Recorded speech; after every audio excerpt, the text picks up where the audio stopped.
Hello and welcome to the Suzanne Atwell Show. I'm Suzanne Atwell.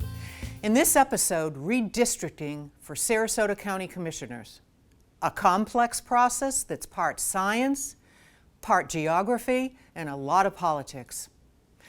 On November 6, 2018, voters in Sarasota County decided to change county commission elections from an at-large to single-member districts.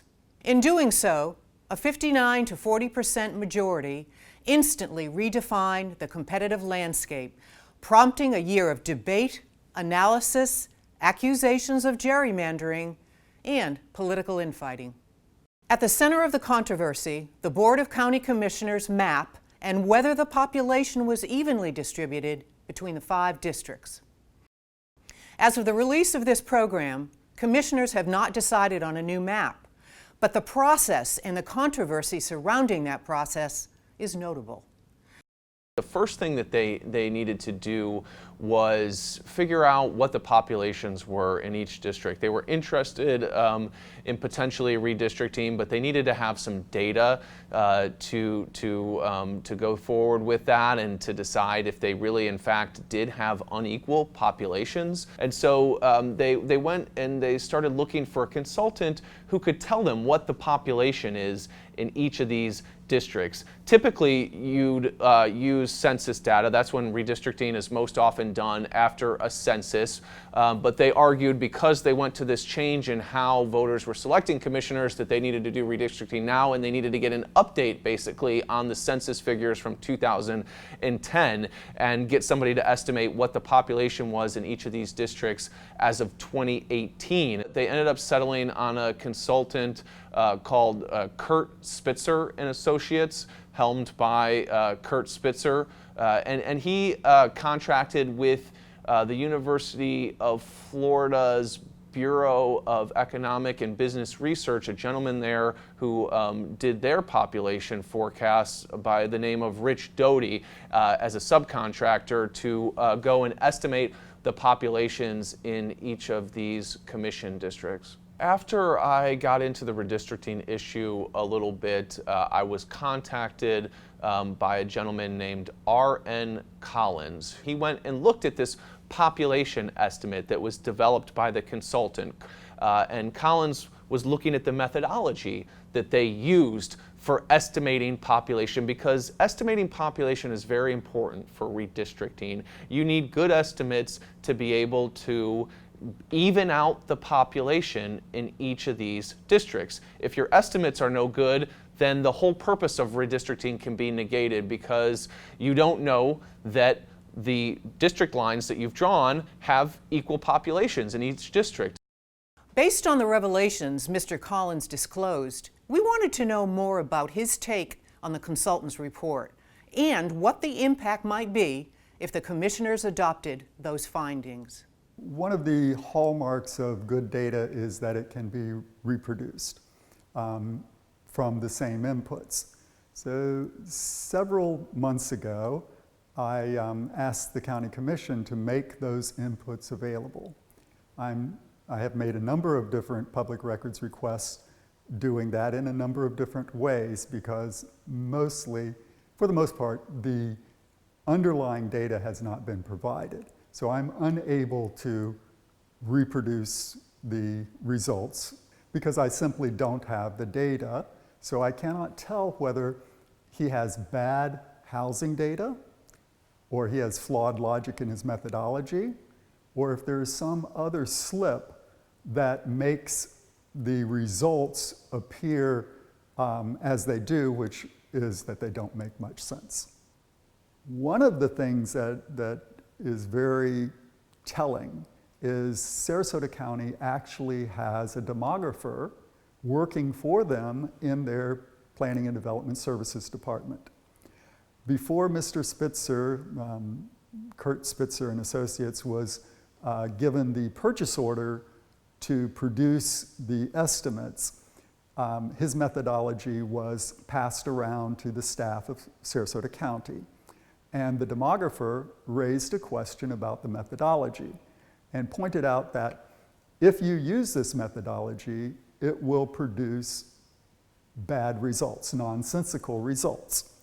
And when the estimates were actually made, it turns out that our demographer's prediction is correct, that we have a lot of nonsense because of bad methodology. That's very concerning to me that we took the time to have staff review methodology.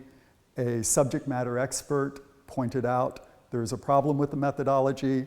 The consultant who has said on more than one occasion that he is not a subject matter expert on population estimating or modeling, said that he took care of it, and then it turns out that it was not taken care of. To help with the project, Spitzer Associates recruited the services of an expert research demographer at the University of Florida, Richard Doty. While Mr. Doty declined to be interviewed by us, he did provide an email summarizing his thoughts on the report, which admitted redistricting is best done after the decennial census. He also acknowledged much of the data used for city blocks is not always accurate. Doty apparently had told Spitzer early on that it's very difficult to estimate population at the census block level because there's potential for a large margin of error. Lo and behold, Collins reviewed some of this and found out that there were in fact errors at the census block level, and that that the methodology that Doty used ended up putting 1,600 additional people in a census block in Northport than could reasonably have expected to live there. Collins also found other errors where, because of when the data was collected or how it was collected, there was buildings that were obviously occupied in 2018, but those inhabitants didn't get counted in this population estimate, specifically in 2 census blocks in downtown Sarasota. One other example, based on how they did it, they weren't counting. They weren't counting the races. Like they found census blocks where there was no white people, no black people, no Hispanic people, and no people over the age of 18 living in these census blocks, which defies reason. And I ended up doing a story based mostly on Collins' own research, which I verified, much of it, and then I presented that information to Doty and Spitzer, and they really didn't dispute much of what Collins had dug up. One of the things that Doty told me is that the county should really wait until after the 2020 census if they can. In addition to the maps from Spitzer Associates, members of the public submitted suggestions as well. Local community activist and former county commissioner candidate John O'Miller was one of them. So my goals in thinking about the district boundaries had to do with the fact that the entire time I've lived in Sarasota, the district boundaries didn't seem to matter very much. We voted for all the commissioners, and so whether you're on one line or another line didn't really matter. But then this whole topic of we're going to redistrict, should we change the district boundaries? So I started thinking more 30,000 feet, like if somebody just asked me, well, what should the boundaries look like? How would I approach that? And so one of the first things that became important to me was I thought all the municipalities, Northport, Venice, the city of Sarasota, minimally, should be in one district instead of being chopped up the way they are now. The idea for not splitting up the cities, there's several. One is a concept of communities of interest. So particularly if you have an ethnic group or an economic group, it's frowned upon to divide those people to minimize the impact of their vote. But more broadly, the people that live in a city have common interests related to that city. And I think they need to speak with one voice. You don't want to have 2 commissioners who can't speak to each other outside of a commission meeting. One has one agenda, another has another agenda. I think the city should be speaking with one voice, and I think the way to ensure that is to have the cities in a single district. The concept of compact appears in legislation elsewhere about how districts should be shaped. But I also think they should be coherent. So sometimes those are different. So for instance, we could imagine one district that was all the barrier islands, from Longboat down to the southern end. And those people share common interests, but it would be a very attenuated district. But compact, for me, means the boundary should encompass an area that makes sense without being real attenuated. So now we have one district that goes from the Ringling Museum to Mayak River State Park. That doesn't make any sense to me. Another one from Longboat Key out to the Bee Ridge Extension. And so those are not compact, and I don't think the people that live in Old Myakka share a lot of interest with the people that live around the Ringling Museum. And so I think the goal of compactness is to try and best as possible identify those communities of interest where people share concerns and share goals. So when I presented my 2 maps, and it's important that I submitted 2 maps instead of a single map, because I was trying to show that I was presenting concepts and not something fixed. But there was a lot of pushback from at least 3 of the commissioners who felt that it was really important that the cities be broken up and not have a single representative. There's an idea that came up that the cities need additional leverage, and that just really struck me as odd, because the cities have professional staff, they have 5 commissioners, they have city managers. If there's some agenda item, if there's some concept, some proposal that cities want to get out there, they can get press anytime they want. There are just so many places in the county that don't have staff and they don't have elected representatives. So if you're from Osprey, or you're from Englewood, or you're from Old Myakka, or Vamo, you don't really have that pulpit, that platform. Some commissioners expressed support for Miller's common sense approach, even though it was conceptual, not population-driven. But Miller's map wasn't the only one from the public. An obviously partisan version submitted under a fictitious name found favor with Commissioners Dietert and Moran. And this is where the story takes a mysterious and devious turn.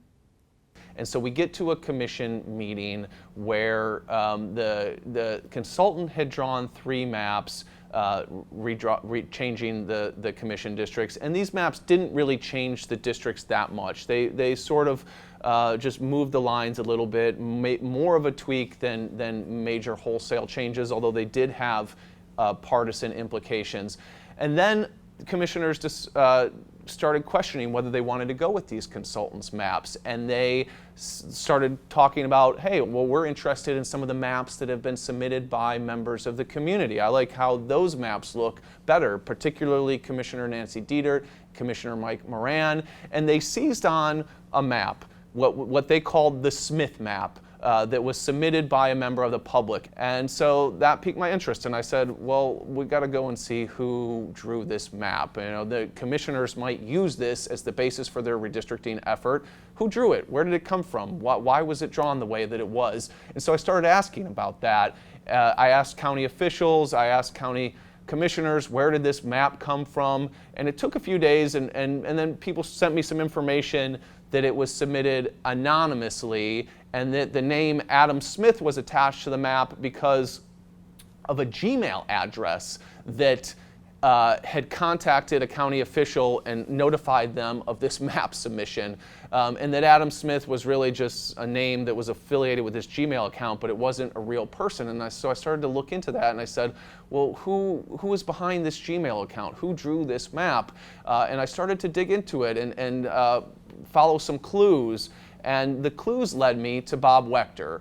And Bob Wechter is the former head of the Republican Party of Sarasota, who was arrested in 2012 for a political dirty trick. So I was able to deduce through some investigating that he did seem like he was in fact the one who had submitted this map. And I called him up, and at first he denied to me that he had submitted the map. He said, no, I didn't. And then he emailed me back and said, I apologize for denying that to you. Yes, I did submit this map. The most notable thing about the Wechter map, the Adam Smith map that I revealed to be actually drawn by Bob Wechter, was that it appears to make District 1 a very safe Republican seat. Now, District 1 is in northern Sarasota County. When the county went to these single-member districts, District 1 currently, as it stands, the current district lines, there are more Democrats than Republicans. So the District 1 incumbent, Mike Moran, who's a Republican, very heavily involved in the Republican Party. His daughter is executive director of the Republican Party, deep connections in Republican political circles here.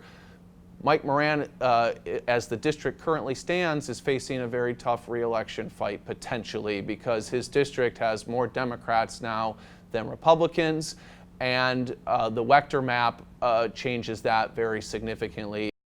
When the Sarasota Herald-Tribune published Zach Anderson's investigation, it set off alarms and deep suspicion across party lines. But, incredibly, both commissioners who stood to benefit from the obviously political lines in the map, Nancy Dietert and Mike Moran, supported its consideration, saying, quote, "We don't do background checks on people who submit maps. I don't care who drew the map."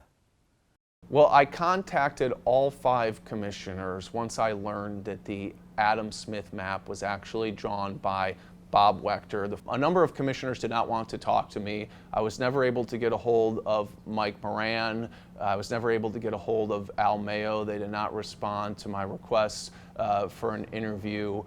Commission Chair Charles Hines simply said, you know, I've already said what I have to say in public right now.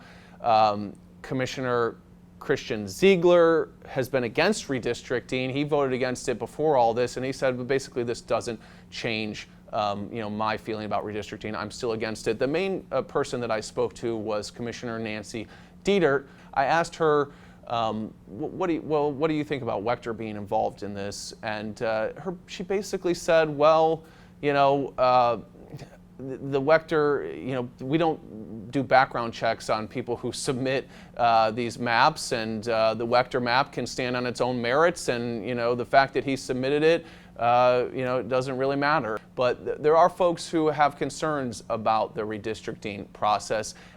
And I spoke to the director of Common Cause Florida. Common Cause is kind of a good government advocacy group, and redistricting is one of the issues that they look at. They try and you know, offer guidelines on redistricting and avoiding gerrymandering.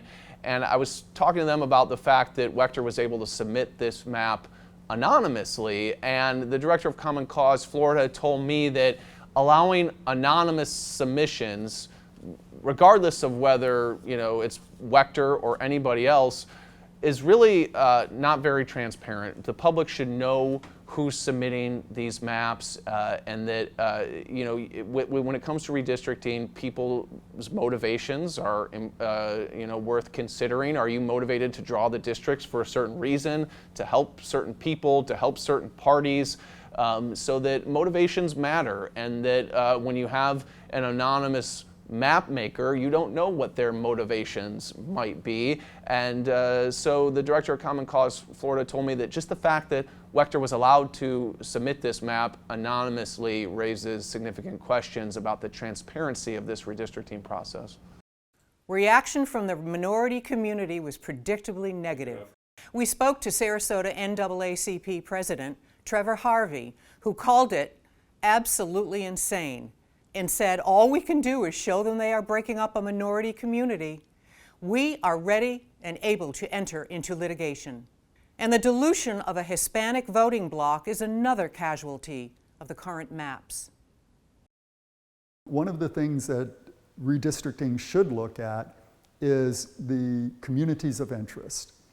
And most of our minority population is in the North County. And our North County today is divided into 2 districts. And they pretty much, as you can see from the proposed maps and from our current map, the Hispanic population is divided equally, about 15% in each. And if the line were a little bit different, you would have a significant voting bloc of Hispanics in one district. And that might be a better thing to have if you think that minorities should have some voting power rather than being diluted. When you add it up, bad data, deceptive map submission, minority disenfranchisement, gerrymandering, there's got to be a better way to do this. So how do we do this better going forward? redistricting, particularly if we continue to operate under a single member district system where those district boundary lines have far greater consequences than just who can run where you live. This is not easy stuff. I think there are some suggestions. One, principles are very important. So to the extent that the commissioners can articulate a very clear set of guiding principles, including how they might be prioritized, whether they follow those principles themselves or whether they have a proxy or a consultant, having the application of those principles transparent is helpful. Now, I think having some nonpartisan entity take responsibility for making decisions about where lines are drawn is a good idea. Lacking that, sometimes having some sort of bipartisan commission is helpful, because it's very difficult to take the politics out. When you make decisions about where lines are drawn, it has important political implications and partisan implications. And so regardless of what you say about your motives, people are going to know instantly what the implications are of where you draw your lines. I tend to think when you have multiple principles in play, and whoever is drawing the map or choosing among a set of options can pick and choose which principle that they want to justify one map or another, that's where you give them lots of space to allow for political considerations sort of to dominate the decision making. When you force them or when you hold them accountable by making sure they are applying principles very consistently, and you don't see principle A applied over here and principle B applied over here, and gee, there are some really important political implications of doing that. I think if they can demonstrate that they're applying good governance principles consistently, even if there is some political implications, we're just on, I think, safer terrain there. So going forward, there's a few things that we might consider. One, again, having some sort of nonpartisan or at least balanced bipartisan body have a role in designing some of the maps. And then whether we choose the fair district amendments or something different, but just having our commissioners clearly articulate which principles they're applying and how they're prioritizing them. I think those things would help a little. So here we are. As of the first week in November, the Commission will try to decide what to do at a future date. Stay tuned. To follow this story, go to scgov.net/government. Click County Commission and Redistricting. And Google Zach Anderson, Sarasota Herald Tribune, and Redistricting. And you can always watch this episode and all of our shows on my website, Facebook, and YouTube. That wraps up another one. Hope you have learned something and enjoyed the show. Until next time, I'm Suzanne Atwell. See you around town.